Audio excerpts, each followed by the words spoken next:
তো good morning সবাইকে। তো এখন এই ট্যুরটা সমাপ্তি করার পালা। অনেক দিন হয়েছে আমরা এসেছি। আজকে 12 জানুয়ারি, আজকে বীর সন্ন্যাসী স্বামী বিবেকানন্দের জন্মদিন। সবার প্রথমে শ্রদ্ধা জানাই আমাদের বীর পুরুষকে। কাঞ্চনজঙ্ঘা আমাদের ট্রেন, আর 12 দিন হয়ে গেছে আমাদের কলকাতায়।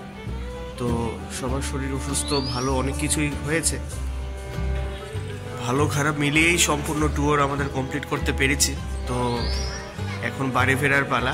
তো ধন্যবাদ যারা যারা সঙ্গে ছিলে, যারা যারা স্বপ্নের ডায়েরির এই ভিডিওগুলো লক্ষ্য করেছো। চলো ট্রেনে গিয়ে কথা হচ্ছে।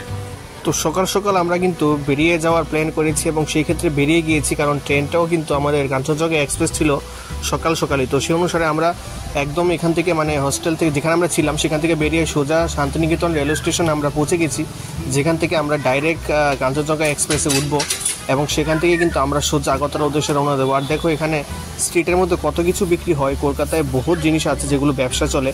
তো সেক্ষেত্রে এখানে আমরা সোজাসুজি রেল স্টেশনে এসে পৌঁছে গেছি। এবার কবিগুরু রবীন্দ্রনাথ ঠাকুরের যেহেতু শান্তিনিকেতন, তো সেক্ষেত্রে শান্তিনিকেতনের জিনিস অবশ্যই সেখানে রেল স্টেশনে থাকবে। তো সেক্ষেত্রে এগুলি আমরা এখানে দেখছিলাম। অনেক ধরনের জিনিস শান্তিনিকেতন স্পেশাল জিনিসপত্র এখানে রয়েছে, যেগুলো কিন্তু দেখতে সত্যি খুব ভালো লাগে। এবং একটু ওয়েট করার পরে কিন্তু আমরা যে ভারতের সর্বোচ্চ সবচেয়ে স্পিডেস্ট রেল যেটা এখন বর্তমানে রয়েছে বন্দে ভারত এক্সপ্রেস, সেটা কিন্তু আমরা সরাসরি এখানে দেখলাম। খুব সুন্দর ট্রেন ছিল, সত্যি নাম যেমন কাম এমন। এবং ফাইনালি কিন্তু আমরা ট্রেনে উঠে গিয়েছি আমাদের লাগেজ নিয়ে, এবং ইতিমধ্যে আমরা ট্রেন থেকে যাত্রা শুরু করেছি। এবং আমাদের যে কামরাটা ছিল সেটা ছিল সেকেন্ড এসি। তো সেক্ষেত্রে আমাদের ভালোই লাগছিল। আর এখানে ট্রেন ফুড না খেলে তো হয়ই না, তো সেক্ষেত্রে আমরা ব্রেকফাস্ট করেছি, কিন্তু তারপরেও এখানে ঘুগনিটা কলকাতা স্পেশাল না খাওয়া মানে অনেক কিছু মিস। তো সেক্ষেত্রে এটা খেয়েছি। তারপর আমরা এখানে কিন্তু কলকাতা স্পেশাল ঝালমুড়িও খেয়েছি। তারপর ঝালমুড়ি খেতে খেতে দেখলাম এখানে ফারাক্কা ব্যারেজ দেখা যাচ্ছে, ফারাক্কা ড্যাম দেখা যাচ্ছে। তো সেখানে কিন্তু বিশাল বড় ড্যাম, যারা যারা দেখেছো অবশ্যই জানো, খুব সুন্দর লাগে দেখতে। আর মোবাইলে কীরকম লাগছে জানি না, তবে সামনাসামনি দেখতে কিন্তু আরও বহুত সুন্দর লাগে। আর এত বড়, এ পার থেকে ওই পার দেখা যায় না। আর যেহেতু আমরা জানুয়ারিতে গিয়েছিলাম সেক্ষেত্রে কিন্তু কুয়াশাও প্রচণ্ড ছিল। আর এটা ছিল আমাদের শোয়ার জায়গাটা, যেখানে আমাদের অনেক কিছু প্রোভাইড করা হয়েছিল রেলের পক্ষ থেকে। তো সেখানে আমরা এসে পৌঁছে গেছি বেশ কিছুক্ষণ পরই।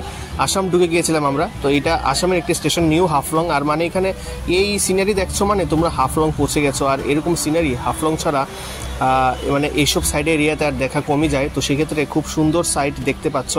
এটা কিন্তু দেখার জন্য অনেকেই ট্রেন জার্নি পছন্দ করে, কারণ ট্রেনে না উঠলে এসব কিন্তু দৃশ্য তোমরা দেখতে পারবে না। ফ্লাইটে উঠলে তো দেখা যায় না এইসব দৃশ্য।